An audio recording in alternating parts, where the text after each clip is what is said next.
নানা নাটকীয়তার মধ্যে দিয়ে জরুরি সংবাদ সম্মেলন ডেকে 11 দলীয় জোট থেকে বেরিয়ে যাওয়ার ঘোষণা দেয় ইসলামী আন্দোলন বাংলাদেশ। 268 জন সংসদ সদস্য প্রার্থী এখনো পর্যন্ত মাঠে কাজ করছেন। আমরা তাদেরকে নির্দেশনা দিয়ে দিয়েছি, তারা নির্বাচনের প্রতিদ্বন্দ্বিতা করবেন, একজনও তারা মনোনয়নপত্র প্রত্যাহার করবেন না।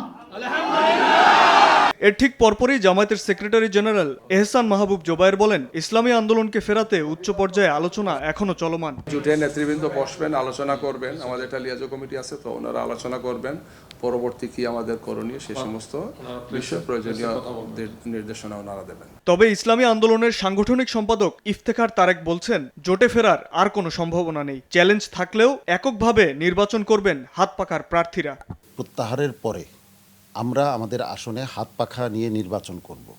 সেখানে কোনো সমঝোতা দিয়ে আবারও এই জাতীয় কোনো কূপে পা দেওয়ার ইচ্ছা আমাদের নাই। প্রস্তুতি নেওয়ার পর এবং পর্যালোচনা করার পর মতামত নেওয়ার পরে আমরা সিদ্ধান্ত গ্রহণ করেছি। অতএব আমি আর কোনো সম্ভাবনা দেখি না। ভোগান্তি ভুলে চলে আসুন রিগালে। ওয়ারেন্টি সহ স্টাইলিশ কালেকশন নিয়ে রেডি রিগাল ফার্নিচার। এদিকে জোট থেকে ইসলামী আন্দোলনের বেরিয়ে যাওয়ার ঘটনাকে অনাকাঙ্ক্ষিত বলেছেন এনসিপির মুখপাত্র আসিফ মাহমুদ। তবে দলটি জোট থেকে বেরিয়ে যাওয়ায় ফাঁকা আসনগুলোতে জোটের অন্যান্য দলকে আসন বাড়িয়ে নেওয়ার কথা জানান তিনি। ইসলামী আন্দোলন এই জোটে নেই, এটা একটা অনাকাঙ্ক্ষিত ঘটনা। আমরা প্রত্যাশা করিনি এমন কিছু হবে। আমরা আলোচনা করছি এবং সামনে আলোচনার ভিত্তিতে সামনের আমাদের যে কর্মপন্থা সেটা আমরা নির্ধারণ করব।